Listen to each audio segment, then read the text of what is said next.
Hello everyone, it's Shane Kanto, your Wasteland reviewer, and I'm here to review Green and Gold, and this is a new drama from director Anders Lindwall, who co-wrote this with a small team of writers, it seems, to tell the story of this farmer who's struggling, and there's foreclosure coming on his farm, and he makes a bet that if the Packers win the Super Bowl, he gets another year on that lease.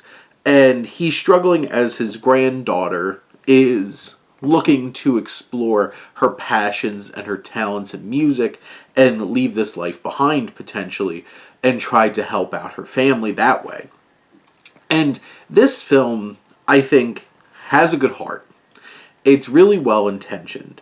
I think Lindwall does a great job, along with the cinematographer, of really capturing the beauty of nature and this farm and this world, this existence. Russ Fraser does a really great job of capturing just the natural landscape of this farm and the animals and really having us feel the power of this place. And that becomes a big piece of the film, the themes of the film in terms of like preserving this beauty, preserving this way of life.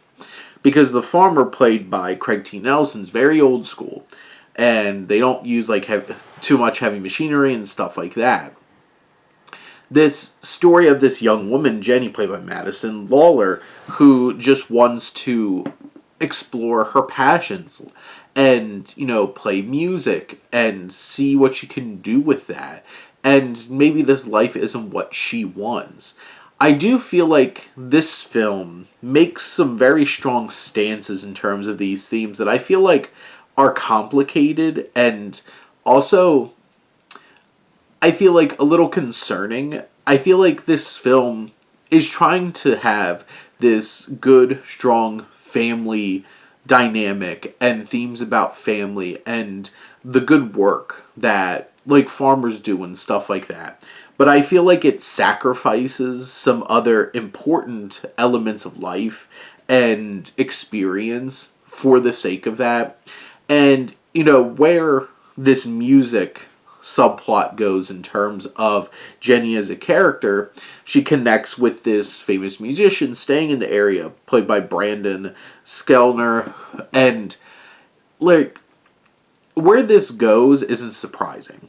But I feel like this film is taking a very strong stance against like people like wanting to chase their dreams and having an individual perspective on the world, but then backs up a little bit on it. It feels like this film is a little bit confused in terms of how hard it wants to drive into some of these themes.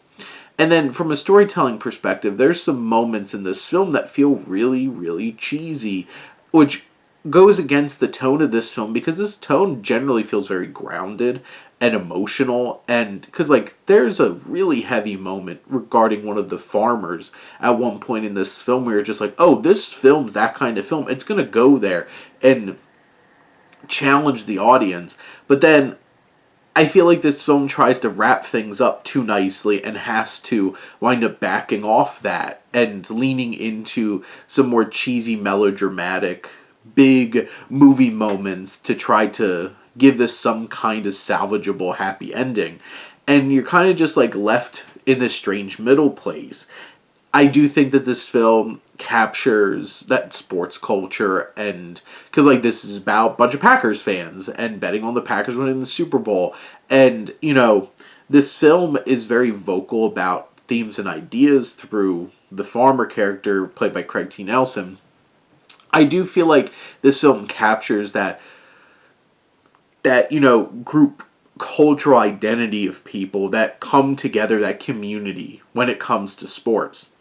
I think the biggest thing that works about this film is the cast. I think Lawler is really good. Craig T. Nelson is fantastic. You have the likes of Emma Walsh as one of the other farmers as well, just adding some depth here. Some of the elements, some of the characters feel a little flat, and just like the bank guy is basically like mustache twirling bank guy. But at the end of the day, this film still does have some good message and a good heart in it. I just feel like it's very messy in terms of how it navigates its potential themes and how it chooses to resolve some of the elements of the story. But it's still an inspiring story and a nice watch.